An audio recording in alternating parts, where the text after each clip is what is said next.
Hello, my most beloved 10th class board aspirants. My name is Neha Sachdev and I am your English educator at Step Up Academy. और आज हम start करने वाले हैं अपना lecture number 2 pome 2 का जो चैप्टर 1 में दी गई है, जिसका टाइटल है फायर एंड आइज, जिसका डिटेल्ड एक्सप्लेनेशन हमने समझा था लेक्चर नंबर 1 में, जहाँ पे हमने पूरी पोम को बहुत अच्छे से समझा था, पोइट के बारे में समझा था और हमने समराइज्ड वे में पोम को रैप अप किया था। और अब हम फटाफट से डिस्कस करने वाले हैं पोएटिक डिवाइसेस, या आप लोग ऐसा बोल सकते हैं literary devices used in this pome, और उसके बाद कंप्लीट एनसीईआरटी एक्सरसाइज जो दी गई है आपकी पोम कंप्लीशन के बाद, उसको फटाफट से इस वीडियो में डिस्कस करेंगे। तो please watch the video till the end. ठीक है, तो जल्दी से स्टार्ट करते हैं फायर एंड आइस के पोएटिक डिवाइसेस से। तो सबसे पहला पोएटिक डिवाइस यूज किया है assonance. So what is assonance? Assonance क्या होता है? एलिट्रेशन और एजोनेंस में बस थोड़ा सा डिफरेंस होता है। यहाँ पे वावल साउंड्स का रेपिटेशन होता है सेम लाइन में, ए ई आई ओ यू का, और अपार्ट फ्रॉम वावल अगर कोई कॉन्सोनेंट साउंड या कॉन्सोनेंट वर्ड रिपीट हो रहा है इन अ गिवन सेंटेंस, तो वहां पर हम क्या यूज करते हैं? अलिटरेशन। That's it. तो जल्दी से पढ़ते हैं और जस्टिफाई करते हैं कहाँ पे एजोनेंस देखने को मिला है पोम में और कहाँ पे एलिटरेशन देखने को मिला है। So assonance is the repetition of vowel sounds in the same line, such as the long sound of O in I hold with those who favor fire. Hold with those who, तो ओ dominant sound दे रहा है यहाँ पर, तो हमने यहाँ पे ओ का यूज हमने डोमिनेंट वे में देखा और वो एक वावल था, तो यहाँ पे एजोनेंस हमें पोएटिक डिवाइस का पता चला। Next is alliteration. What is alliteration? Is the repetition of consonant sound in the same line such as the sound of F in I hold with those who favour fire. तो favour fire, F F का repetition हुआ, तो जहाँ पे same consonant या same consonant sound का repeat होता है इन सेम लाइन, उसको हम अलिटरेशन बोलते हैं। आई होप ये दो बहुत ही पॉपुलरली और हर पोम में देखने को मिलते ही हैं ये वाले पोएटिक डिवाइसेस। हेड करते हैं with the next one, that is imagery. ये बहुत ही जो डीप पोम्स होती हैं ना, जो बहुत सिग्निफिकेंट मैसेज कन्वे करती हैं, जहाँ पे हमें हिडन मैसेज ढूंढना होता है, वहाँ पे इमेजरी बहुत सक्सेसफुली यूज होता है। What is it? So imagery is used to make readers perceive things involving their five senses। मतलब जो हमें पढ़ के पता नहीं चलेगा, एक्सप्लिसिटली नहीं समझ में आएगा, हमें अपने सेंसेस का यूज करना पड़ेगा उस सिचुएशन को, उस चीज को फील करने में, इमेजिन करने में। For example, some say the world will end in fire and to say that for destruction eyes is also great। तो यहाँ पे दो क्या पता चला कि कुछ बोलते कि फायर से वर्ल्ड एंड होगा, और ये भी बोलना गलत नहीं है कि जो to say that for destruction eyes is also great। तो अब अगर हम देखें तो हम क्या इमेजिन, हमें यहाँ पे इमेजिनेशन करना है, दैट इज इमेजरी का यूज किया गया है। तो एक तरफ यहाँ पे हमें क्या इमेजिन करने की fire is the cause of destruction of this entire world, या because of the fire the world is coming to an end, और एट द सेम टाइम दूसरा एग्जाम्पल में हमें क्या देखने को मिला कि आइज इज द कॉज जिसकी वजह से world is coming to an end. तो हम इमेजिन कर रहे हैं, इसमें इमेजिन, डीप इमेजिनेशन है बहुत ज्यादा, बिकॉज पूरा वर्ल्ड की बात हो रही है यहाँ पे, सिर्फ एक घर, एक जगह, एक स्टेट, एक कंट्री की बात नहीं, एंटायर नेशन, एंटायर वर्ल्ड की यहाँ पर बात हो रही है। So it requires deep imagination. तो बहुत सक्सेसफुली इमेजरी पोएटिक डिवाइस का यहाँ पे रॉबर्ट फ्रॉस्ट ने अच्छे से यूज किया है। I hope it is well justified. जल्दी से हेड करते हैं और देखते हैं और कौन कौन सा पोएटिक डिवाइसेस है। यस, ये जो पोम है ये एक सिंबॉलिक पोम है, जहाँ पे फायर यूज हुआ है डिजायर्स के लिए, पैशन के लिए, और आइज यूज हुई है किसके लिए? हेट्रेड बताने के लिए। So symbolism is a use of symbols to signify ideas and qualities by giving them symbolic meanings different from their literal meaning. क्या यहाँ पे ये बता रहे कि आग लगेगी वर्ल्ड में, और वर्ल्ड एंड हो जाएगा। यहाँ पर चारों तरफ टेम्परेचर इतना ठंडा हो जाएगा, इतना कम हो जाएगा कि बर्फ ही बर्फ, सब चीजें जम जाएगी और वर्ल्ड एंड हो जाएगा। यहाँ इतना गर्म हो जाएगा तो जल जाएगा, आग लग जाएगी। यहाँ इतना ठंडा हो जाएगा, इतना टेम्परेचर कम हो जाएगा, बर्फ जम जाएगी और सब चीजें खत्म हो जाएंगी। तो फायर और आइस यहाँ पे लिटरल मीनिंग कन्वे नहीं कर रहे हैं, यहाँ पे क्या मीनिंग एसोसिएट करे हैं। यहाँ पे fire is a symbol of desire और यहाँ पे हेट्रेड सिंबल है आइस की। यहाँ ice is a symbol of hatred, ठीक है। तो symbolism is a use of symbols to signify ideas and qualities by giving them symbolic meanings different from their literal meanings. ये तो बहुत अच्छे समझ में आ गया। जो ओरिजिनल मीनिंग हमें समझने, जो ओरिजिनल मीनिंग बता रहा है वो नहीं समझना है, जो मीनिंग एसोसिएट करा है वो हमें समझना है। Fire is the symbol of desires and passion as well. Ice symbolizes hatred. I hope ये पोएम में symbolic है, तो symbolism बहुत अच्छा poetic device है जो यहाँ पे यूज किया गया, because that is the main part of this entire poem. Next is anaphora. What is anaphora? So it refers to the repetition of a word or expression in the first part of some verses. अब यहाँ पे क्या हमने देखा था, repetition of एक alphabet, अगर वो consonant है या consonant sound है, vowel है या vowel sound है, तो अगर vowels repeat हो रहे हैं तो उसको हम क्या बोलते हैं, assonance बोलते हैं। अगर consonant words, consonant alphabets या consonant sounds वाले alphabet repeat हो रहे हैं तो हम उसको alliteration बोलते हैं। बट पूरा वर्ड या फ्रेज क्या होता है, group of words join together to give a definite meaning to its structure, ठीक है। तो एक वर्ड या पूरा फ्रेज रिपीट हो रहा है एक ही वर्ड्स में, तो उसको हम क्या बोलते हैं, उसको एनाफोरा बोला जाता है। So it refers to the repetition of a word और expression in the first part of some verses. For example, some say the world will end in fire, some say in this, तो कुछ सम से this, some say that, तो सम से repeat हो रहा है, so that is repetition of an expression in the beginning of a sentences। तो ये एक वर्ड्स में रिपीट हो रहा है अलग अलग सेंटेंसेस में, तो ये कौन सा एग्जाम्पल है, एनाफोरा का। बहुत अच्छे से क्लियर हो गया। देखो तीनों ए से है। तो सबसे पहले हमने क्या देखा था, वावल वाला, उसको क्या बोलते हैं, एजोनेंस। फिर आता है कॉन्सोनेंट्स, फिर कॉन्सोनेंट्स को क्या बोलते हैं, alliteration. Assonance, alliteration and anaphora, याद रखिए तीनों बहुत ही कॉमन है, पता होने चाहिए बहुत अच्छे तरीके से, और जो आपको पता चली गए आप, राइट। सो हेड करते हैं नेक्स्ट के साथ। अब यहाँ पे हमारा स्टार्ट होता है with question answers which are given after completion of your poem. तो first one is thinking about the poem. There are many ideas about how the world will end. Do you think the world will end someday? क्या आपको, प्यारे बच्चों, 10th class के बच्चों, आपको ऐसा लगता है कि वर्ल्ड कभी एंड हो जाएगा? ऐसा आपने अगर सुना होगा तो अभी डिकेड, नॉट, हाँ exactly, decade down the line 2000 के अप्रॉक्स, 2010 के अप्रॉक्स ऐसी बहुत सारी र्यूमर थी कि वर्ल्ड एंड होने वाला है। तो वो सब क्या था, ठीक है। सो डू यू, ये मुझे बात क्यों याद आई, बिकॉज क्वेश्चन को पढ़ के मुझे याद आया, do you think the world will end someday? Have you ever thought what would happen if the sun gets so hot that it burst or grows colder and colder? तो क्या आपने कभी सोचा है कि सूरज इतना ज़्यादा गर्म हो जाए कि वो बर्स्ट हो जाए तो क्या होगा, या फिर इतना ठंडा और कोल्डर, दिन पर दिन ठंडा ही ठंडा होता जाए तो कैसी होगी वर्ल्ड हमारी? तो क्या आपको लगता है कि वर्ल्ड ऐसे एंड हो सकती है? Let's immediately check with this क्वेश्चन's answer. So there are definitely many ideas about how the world will end. I do believe that the world will end someday, as anything that has a beginning will have an end. देखो कोई चीज़ भी जो शुरू हुई है उसका अंत तो पक्का है।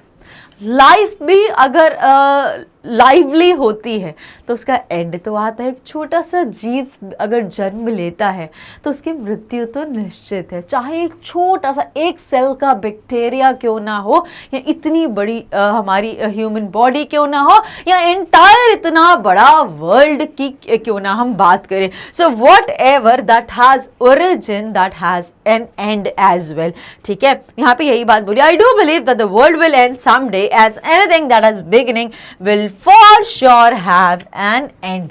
Now this stands true for the world also. यही बात वर्ल्ड के साथ भी बिल्कुल ट्रू है। If the sun got so hot that it burst, the whole of the earth would perish immediately as no part of the earth can bear the heat of that intensity. अब यहाँ पे क्या बोला गया, this stands true for the world also. If the sun got so hot, अगर सूरज इतना ज़्यादा गर्म हो जाए that it burst, कि इतना मतलब कोई भी चीज़ बहुत ज़्यादा हीट हो जाएगी तो फट जाएगी वो, the whole of the earth would perish immediately as no part of the earth can bear the heat of that intensity. मतलब इतनी हाई इंटेंसिटी में वो सन की जो हीट होती है उसको हमारी अर्थ बियर नहीं कर पाएगी. Result would be that earth would come to an end. But if the sun grew colder and colder everything will come to an end as without sunlight life will end. अब यहाँ पे दूसरा case बोला गया कि अभी एक case देखा कि सन जब बहुत हॉट हो जाए और हीट प्रोड्यूस करने लगे तो इसका रिजल्ट क्या होगा, वो खुद ही बर्स्ट हो जाएगा. उसके बर्स्ट होने से जो अर्थ है वो उसकी हीट को बियर नहीं कर पाएगी, जिसकी वजह से world will come to an end. Earth का एंड हो जाएगा तो अर्थ पे लाइफ एग्जिस्ट करती है तो world would come to an end. दूसरा इंस्टेंस क्या बताया कि सन अगर कोल्डर मतलब सन ठंडा होने लग जाए तो बिना सनलाइट के बहुत सारे ऐसी लाइव्स हैं. ऐसी हम सिर्फ ह्यूमन लाइफ की बात ना करें, फ्लोरा फाउना की भी बात करें, अगर हम पेड़ों की बात करें, पेड़ पौधों की बात करें, प्लांट्स एंड ट्रीज की, तो उनको सनलाइट की बहुत ज़्यादा ज़रूरत होती है. Because in the presence of sunlight chlorophyll का ये हमने पढ़ा था ना, फोटोसिंथेसिस किसको बोलते हैं, how do plants prepare their food. In the presence of sunlight using chlorophyll they get sunlight in the form of energy और वो फूड प्रोसेस करते हैं, उससे पूरे पेड़ को खाना मिलता है. तो जब वो सनलाइट ही नहीं होगी तो कैसे पेड़ पौधे सर्वाइव करेंगे. फिर पेड़ पौधों को हम खाते हैं और जंगली जानवर खाते हैं. जब हम लोगों को खाना ही नहीं मिलेगा तो हमारा भी एग्जिस्टेंस पॉसिबल नहीं है. तो यहाँ पे दोनों ही केस में हमने डायरेक्टली या इनडायरेक्टली देखा कि अगर सन को या तो बहुत ज्यादा हीट हो जाए या सन कोल्ड हो जाए तो ह्यूमन एग्जिस्टेंस, इन फैक्ट कोई भी लाइफ का एग्जिस्टेंस पॉसिबल नहीं है, चाहे पेड़ पौधे हो चाहे कोई भी जीव जंतु की बात क्यों ना करी जाए. So this is very clear with this question कि but if the sun grew colder and colder everything will come to an end as without sunlight life will end. बहुत ही वेल जस्टिफाइड था ये क्वेश्चन, बहुत ही clear है. I hope you understood it very well. Head करते हुए the next one. For Frost, ये Frost कौन है, आपकी फ्रॉस्टी आइसक्रीम नहीं है. This is Robert Frost, the poet of this poem, that is fire and ice.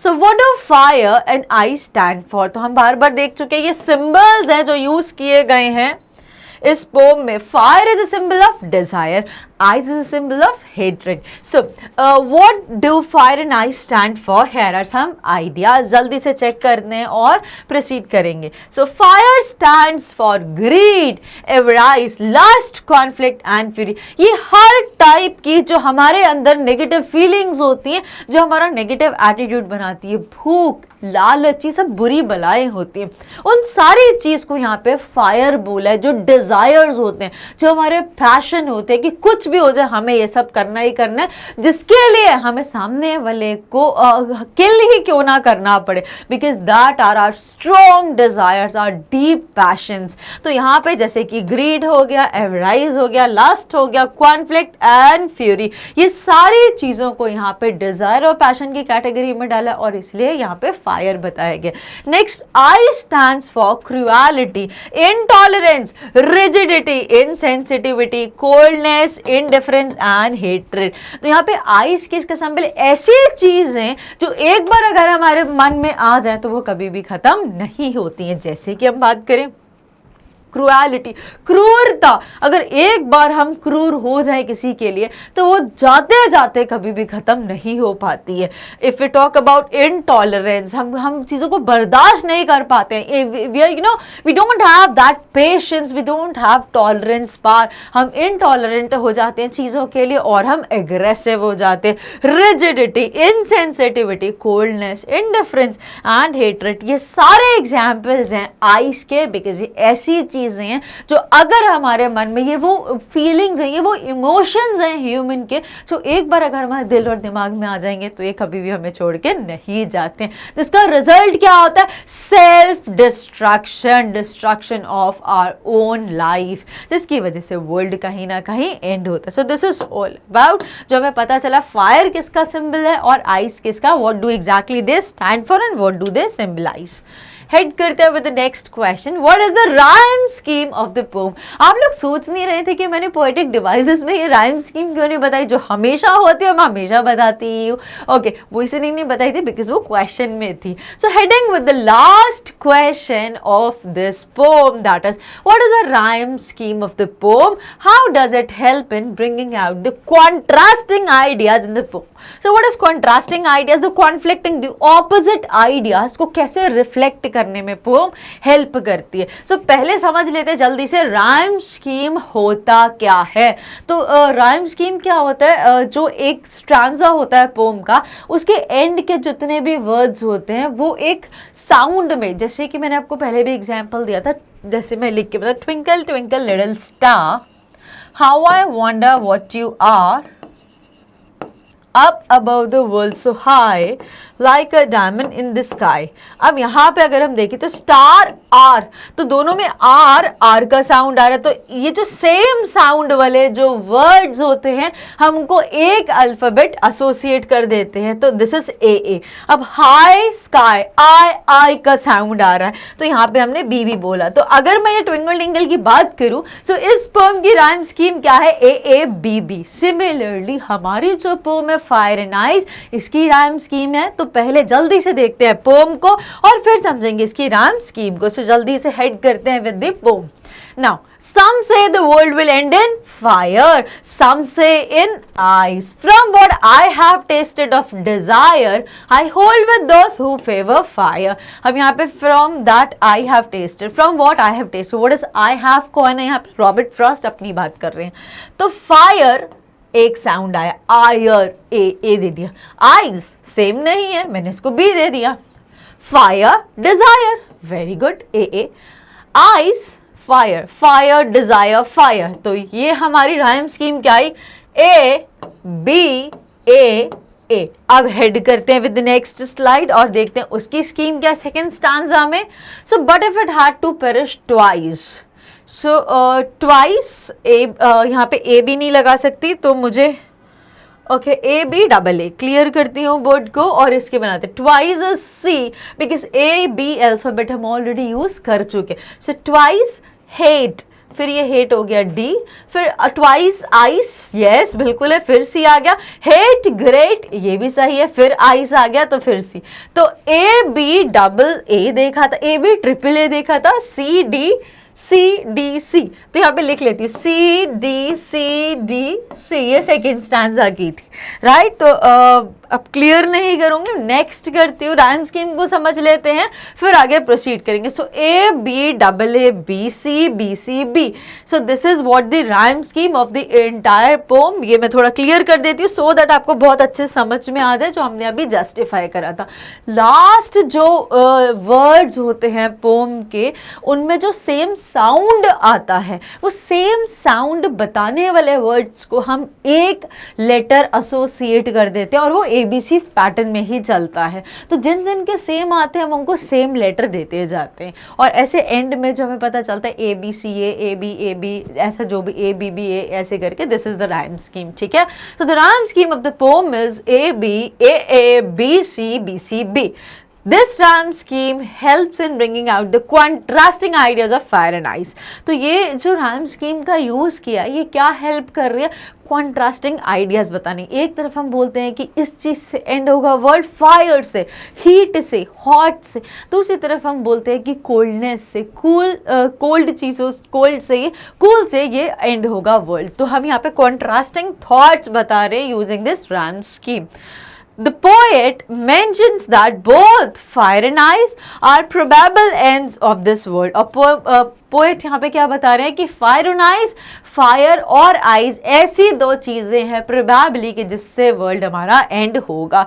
He further talks about how fire represents desire and can therefore be a cause of the end of the world. और आगे जब हमने पढ़ा तो हमें ये पता चला, रॉबर्ट फ्रॉस्ट बताते हैं कि कैसे फायर रिप्रेजेंट करता है डिजायर को, पैशन को, और किस तरीके से ये कॉज, एक कारण बन सकता है of world to an end. अब जल्दी से आइस का भी एग्जाम्पल देखते हैं और इस ब्यूटीफुल से क्वेश्चन के आंसर को रैप अप करते हैं, इस कंप्लीट वीडियो को वाइंड अप करते हैं. Frost also mentions ice in between to symbolize that the coldness and indifference towards one another will be enough to end the world. जो हमारे मनों में, जो हमारे दिलों में ये जो हेट्रेड फीलिंग है, नफरत है हमारे दिलों में जो कभी भी खत्म नहीं होती है, उसकी वजह से कहीं वो इतनी सफिशियंट है, दैट इज वेरी सफिशिएंट, वो पर्याप्त नफरत है हमारे दिल में कि जिससे वर्ल्ड हमारा एंड हो सकता है. In the second stanza he says that he knows of enough hate in the world to be sure that even destruction through eyes, कि वो इतने श्योर है कि उनको पता है कि जितने भी लोग रहते हैं इस धरती पर उनके दिलों में इतनी नफरत तो है कि that is more than sufficient to be a cause, to be a reason to make this entire world end very soon, would be sufficient to bring about the end of the world. So here we end with this beautiful questions answer. I hope you complete NCERT के solution which was based on the poem Fire and Ice, second poem of chapter 1 from your main reader book. आपको बहुत अच्छे समझ में आ गया. So with these words I shall take leave from now. See you in the next video. Till then, thank you very much. Bye bye. Take care.